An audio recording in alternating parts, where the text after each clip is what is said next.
With the ongoing humanitarian crisis in Palestine, specifically Gaza, a lot of political questions have come up. And to analyze this situation in more depth, we have today in our studio Dr. Walid Kazziha, a professor in our political science department and an expert in Middle Eastern politics. Thank you, Dr. Kazziha, for joining us today. It's an honor to discuss such an issue with you. Let's first start by recalling the recent movements on campus. The student union, and the student body, have been holding a lot of movements regarding this issue, and they've had some asks and they've had a lot of discussions about this issue. Mm-hmm. What do you think of such movements regarding students showing support for such issues? Are they significant in any way? Do they help? I think they are an important element in society, and in such a situation, they become the conscience of the nation. Students being in a position where they are not determined by their interests, or they become actually a very important element in society, and I see their participation. Of course, it's up to them. I teach in this university, so I never dream of giving them directions one way or another. But I think they know what they should do, and they are doing it. Well, moving to what is currently happening in Gaza, starting from the Intifada to the Israeli airstrikes that are striking every few minutes. From your experience in this field and your various research on this issue, how different is this crisis now from the crises that have happened in the past? Well, in the past, compared to this one, it was different in two ways. I think the first one is the scale. This time, the scale of the confrontation is quite wide and intensive, and has the potential to develop into a wider area in the region. In the past, in 2014, 2008, the confrontation was limited to, in 2014, I think the Israelis put some 100,000 troops against Gaza.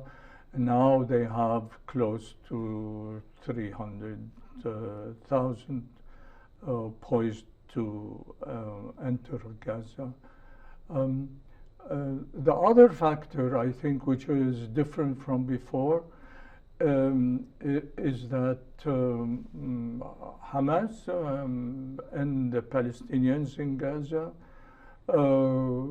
continue to have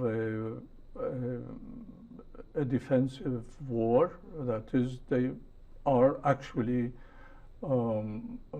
acting in self-defense, and self-defense does not exclude offensive military action against the enemy. So this time, I think Hamas had taken the initiative. So in the course of defending Gaza, defending the Palestinians, they have developed their tactics to an offensive capability. And in this offensive capability, which they had exercised, there are accidental damage could happen, and I think this is the main difference this time: the scale, and also the ability of Hamas, in the course of self-defense, to move against the Israelis and Israeli settlers who are armed to their teeth, to move against them and assert their own stand in the battle. Mm-hmm. Well, speaking of Hamas, some have said that they are to blame for the suffering that the Palestinians are going through right now, considering that they formed an attack that some have described has resulted in a retaliation that they can't handle with their manpower and their equipment. What would you say to that? Well, I would say that Hamas, like Israel, have the right of self-defense.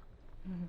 And Hamas has been under attack, and their people in Gaza have been under attack. In 2021 was the last one when the Israelis shot scores of them across the border, and even though at that time they were armless and they were only demonstrating at the borders.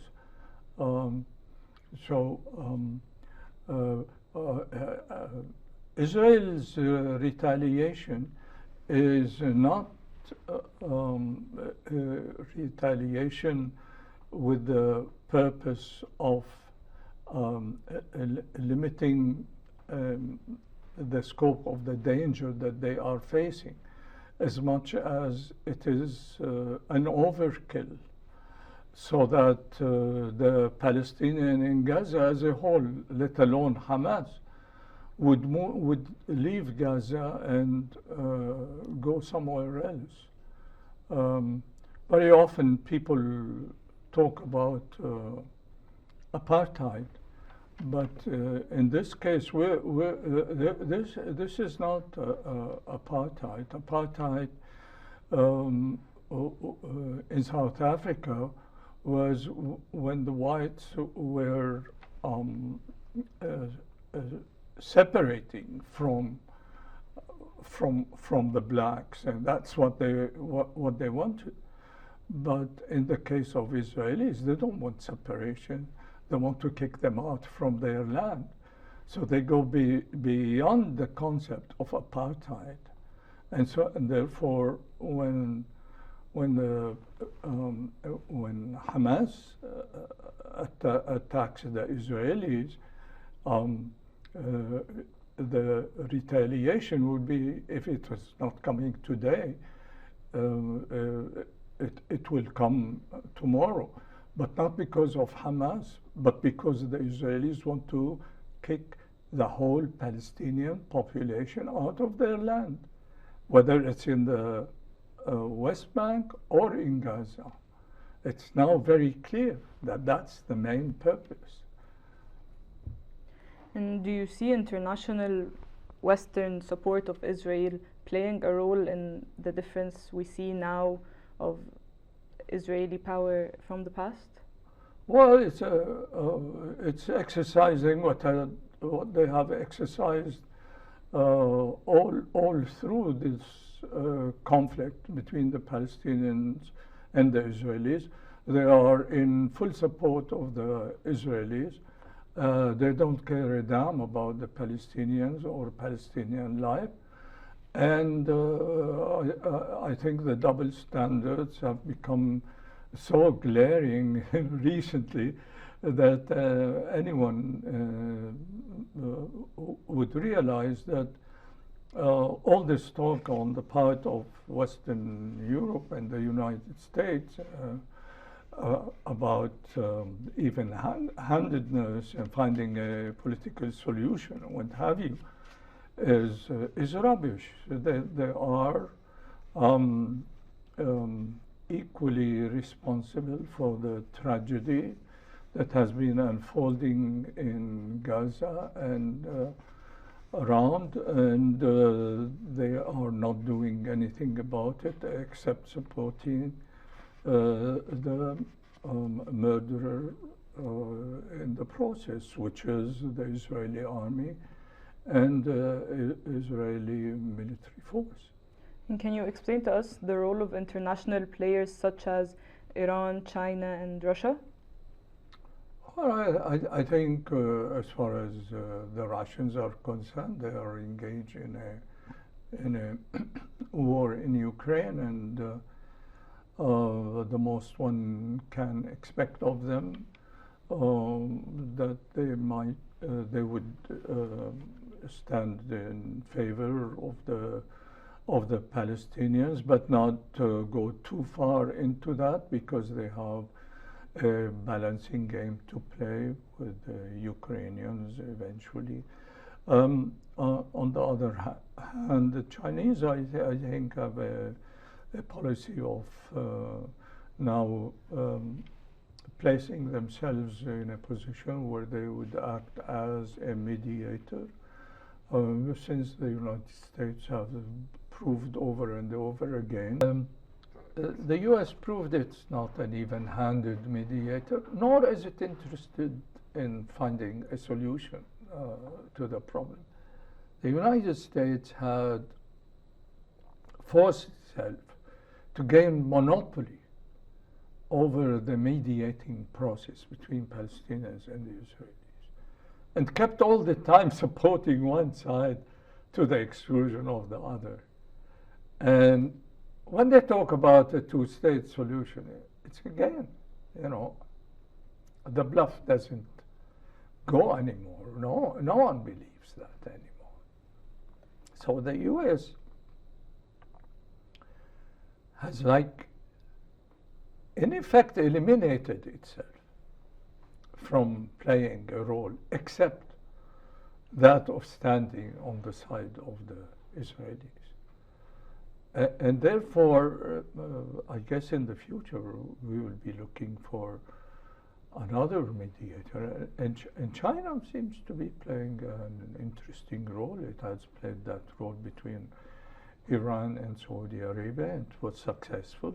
And it might, who knows, it might be able to do that in this case. And speaking of mediators, organizations like the United Nations, how do you think they affect this situation? And councils like the Security Council, how do you think they play a role in this? Security Council is paralyzed in this crisis simply because the Western powers, three of which, the United States, Britain, and France, they all wholeheartedly support Israel. They are not interested again in a solution to the problem that might be suggested by some Security Council members. It's clearly the United Nations does have some elements within it, including the General Secretary, who can see the magnitude of this problem, and who have a lot of care for the human element in it. But it's toothless, it's teethless. They have no teeth, and the Western powers are very much in control. What you require from the United Nations is to include a Palestinian state in it, and entry into the membership of statehood in the United Nations requires the approval of the Western powers. We've known that for a long time. And do you think they have the power to call for a ceasefire anytime soon? I think the ceasefire is subject to the Israelis and Americans deciding that enough is enough, and that the war they are launching against the people of Palestine is beginning to have diminishing returns.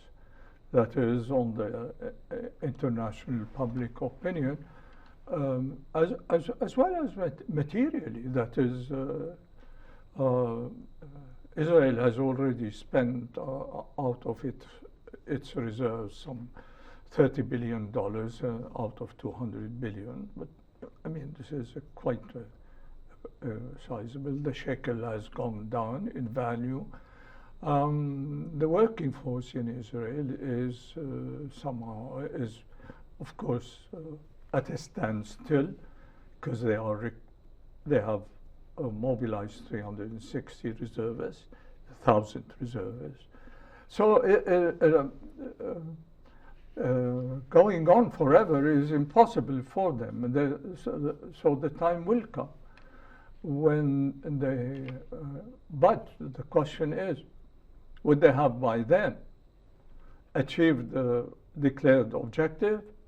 Not in 1,000 years. As a matter of fact, what they have done is they have laid the foundation not only for strengthening Hamas, but for creating more than one Hamas. And in your book, Palestine in the Arab Regime, there are mentions of how the Arab nations preferred to deal with this situation, and a lot of them would have or have in the past preferred to refer to it as a regular national liberation movement, which means that they can just take into account that it's just a temporary movement. Palestinians will be moved for a temporary time and then they can return to their land. With what we're seeing now, that has become more and more of just a question and a doubt. So do you think that Arab nations are still taking that stance now, and do we see that changing in any way? Well, I've listened to the Arab foreign ministers in the Security Council in the United Nations, and they spoke very well. They talked about the double standards that the Western powers are taking in this conflict, and none of them condemned Hamas, with the exception for one. So they are holding their own in the public and the conferences that are held, whether in the Arab world or in the United Nations. But we have to face it. What do the Arab countries and the Arab regimes have to offer, apart from good wishes and good intentions towards the Palestinians? I think as far as military support is concerned, that would be far-fetched, and Arab governments would remain militarily aloof from that. Now, as far as pressure of the Arab public on Arab governments, yes, I think some of them will eventually probably offer financial aid to the Palestinians, medical aid to the Palestinians. In other words, they would provide the Palestinians with non-combatant support. But Arab governments are, each one of them have their own internal problems. The Arab regimes themselves, some of them are in the balance, and they worry about their survival. And some of them are bankrupt. You know, they have living through very difficult times. I mean, Lebanon is one of those countries. But I think I'm amazed by one thing that happened here, and is amazing Arab public. And the importance of this at the moment is that it we are witnessing the engagement of a new generation of Arabs in the Palestinian issue.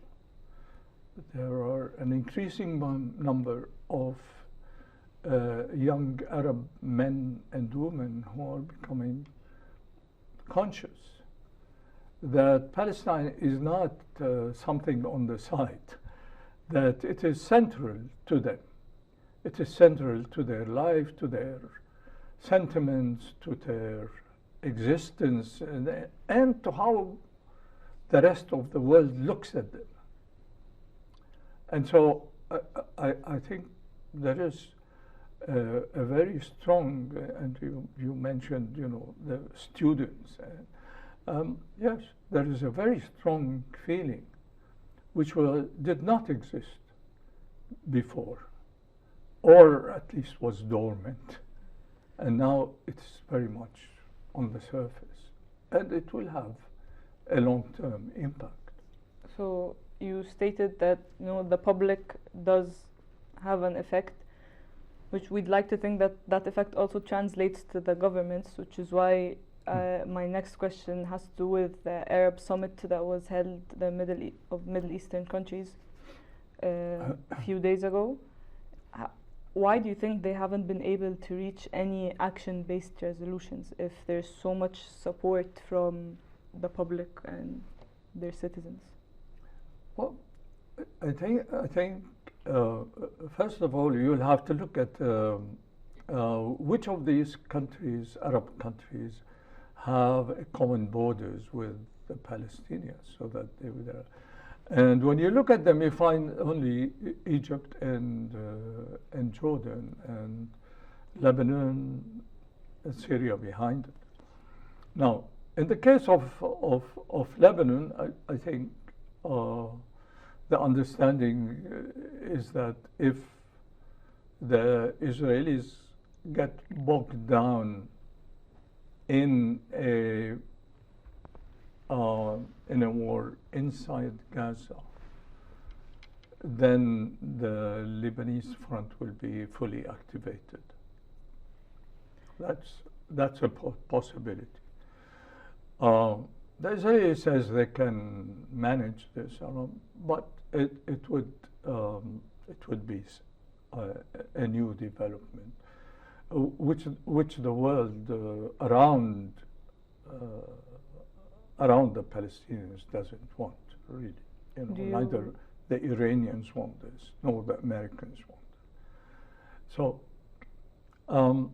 what Egypt and Jordan can do is this: that instead of sending medical supplies and what have you, is to bring in the wounded and the children who have been harmed by the Israeli bombardment, and treat them. And we have doctors, enough doctors. We have enough hospitals to do that.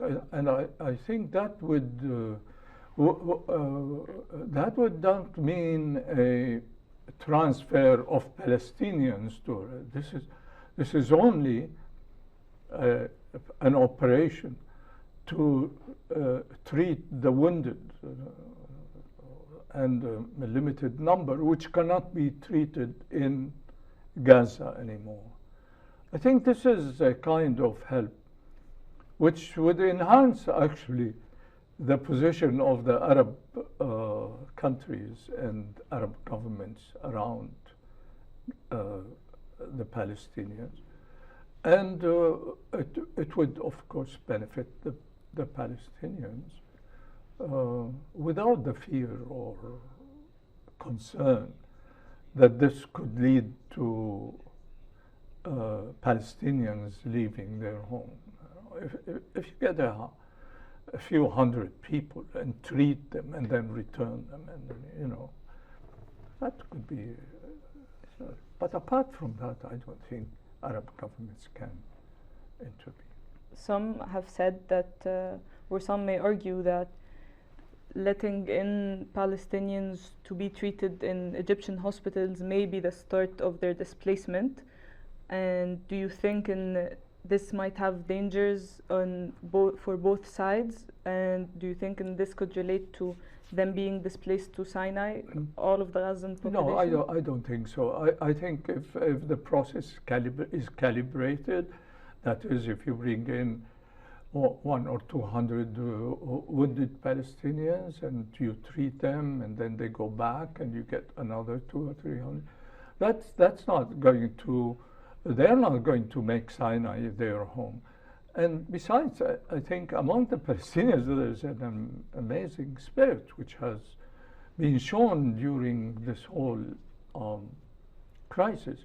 Is that still Palestinians under all this stress, they do declare themselves, and they do assert that they are not going to leave. And how many of them have we seen on cameras, saying that they will never leave, even if their home is demolished? They tell you, I'm going to stay on the land on which my home has been demolished. So it's not going to happen. The government, Arab governments, doesn't want it. Palestinians don't want it, but helping the Palestinians is possible. Do you think that maybe the Egyptian government stance on this could be changed due to economic incentives that have been offered? Economic incentives in terms that what the Israelis would pay the Egyptian government so that they would open up the borders? No, as in Egypt will not be obligated to pay the debts that it is owed all around the world. You mean, I doubt very much. I think Egyptian regime and the government have more integrity than this, and they have made it very clear. I think if anyone had any doubt at any time that Egypt could be bribed into using Sinai as a substitute home for the Palestinians, as I said, neither the Palestinians want it, and definitely the Egyptian government is not in that moving in that direction. Well, we're going to move now to a more general overview of this issue. Could you tell us about some of the major historical events that have shaped the current state of affairs between Israel and Palestine?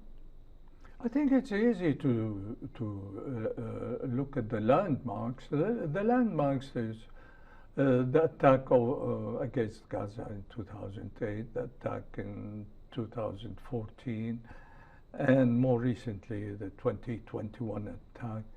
So it's a standard procedure with the Israelis is that every now and then they try to flex their muscles against this very small, densely populated area. But I think what has intensified that issue is since a few months ago, since the beginning of the year, actually, the continuous attacks on the West Bank, and only in the last in the last 2 weeks since the eruption of the Gaza war, 100 Palestinians in the West Bank had been killed. The Israeli settlers are going in with the support of the army, and they are shooting Palestinians in cold blood. And I guess the Palestinians have reached a point where they say enough is enough. And they have decided to instead of sitting there receiving the blows, to give blows of their own to the Israelis. Now, that has led the West to come out and cry out loud, you know, oh, they are killing the Israelis. Oh, wake up, you know. The Israelis have been consistently killing the Palestinians right and left, not only in Gaza, but also, as we have seen since the beginning of this year, in the West Bank.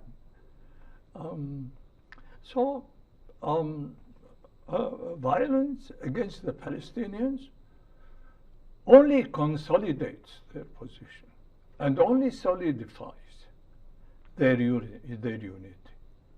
I mean, anyone who thinks that the Palestinians are the kind of people who would simply dissolve under pressure is highly mistaken. What the historical events have proved to us, and there's plenty of historical evidence, the more you pressure the Palestinians, the more they stand up on their feet and they hit back, and they will be there, and there is no way. That's true. Could you tell us about the significance of Jerusalem in a Middle Eastern context? I think Jerusalem is very important for all the Arabs. And what I mean by all the Arabs, Christians, Muslims, every Arab. But it's not only the religious significance, it's also the historical significance of Jerusalem and the resistance symbol of Jerusalem. This is a city, and I'm talking about Arab Jerusalem. This is a city that has defended itself, despite the fact that if you look at it, geographically, it's way isolated. But it's amazing how the Jerusalemites have been able to protect the Al-Aqsa Mosque, and how the Christians have been able to maintain their presence in their churches and to celebrate their religious occasions every year, despite the Israeli efforts to erase their identity. The Palestinians, whether in Jerusalem, Nablus, Jericho, or wherever, they have gone through a lot, and they are a nation that has consolidated its presence, and its identity has become stamped in the midst of the international map. It can't be erased anymore. Well, continuing on with history, do you think the 1967 resolution or the 1948 resolution are more fitting right now, or more achievable right now, or neither? Which one do you think is more? 1948 is UN partition plan, which has been neglected by the Arabs, and therefore what's on the agenda is 1967. But we have to understand that this is subject to the balance of power that exists in the region and between Israelis and Palestinians. If the balance of power shifts, then 48 could become relevant. Now, how does the balance of power shift? It might not be, if some power in the Middle East gains nuclear capability, then that becomes a shift in the power structure, and the demands that we have today may change tomorrow. So, but right now, all Arab governments have agreed on 67. The United Nations have agreed on 67. Let's go with 67. Do you think that right now the priority is to discuss the human lives that need to be saved in Gaza immediately, or is it more important to look at the bigger picture of how to solve this occupation or how to battle this occupation in a long-term sense? Well, in order to solve the first, so that solving it in the sense that it doesn't recur. I mean, this battle, this war, will possibly will end. But what you worry about is recurring.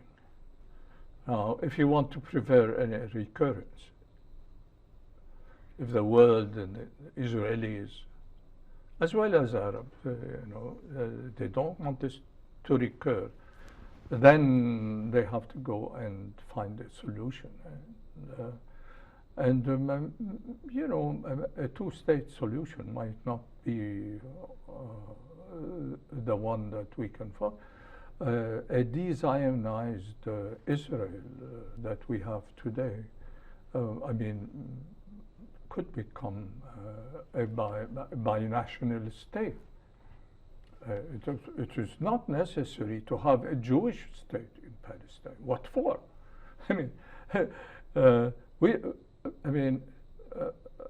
Arabs, many Arabs and Arab governments have fought against the establishment of an Islamic state.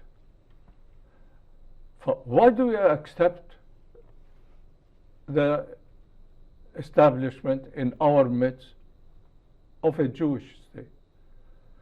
The West had gone into war against Daesh, which wanted to establish an Islamic state.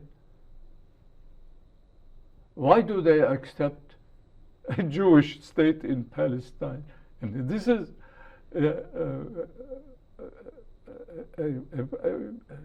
a question and a problematic at the same time.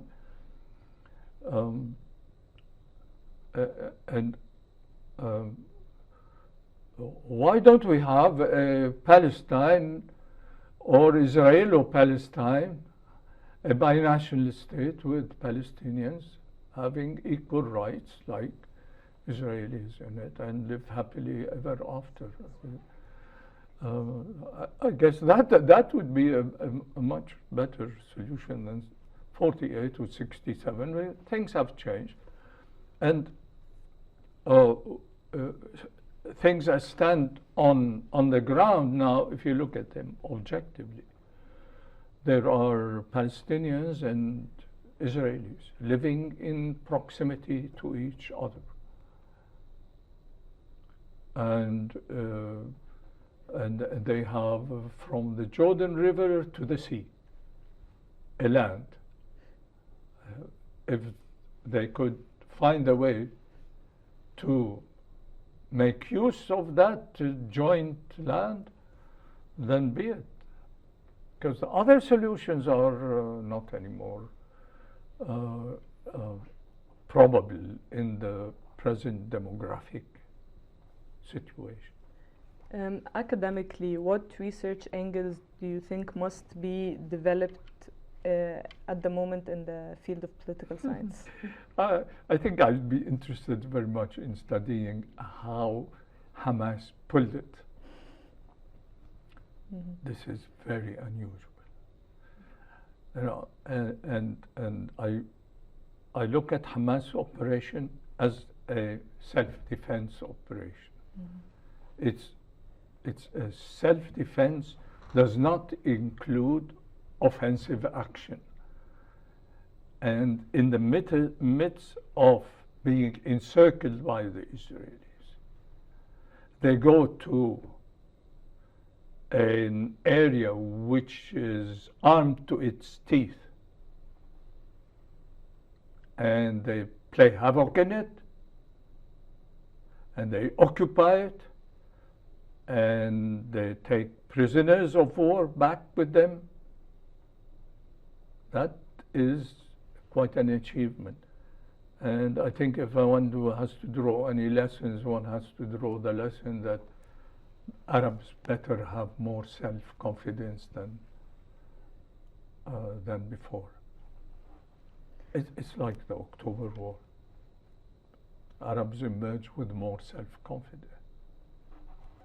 Dr. Kazziha, we still have a lot to talk about, but unfortunately with the time constraint, no problem. We will have to cut our conversation short.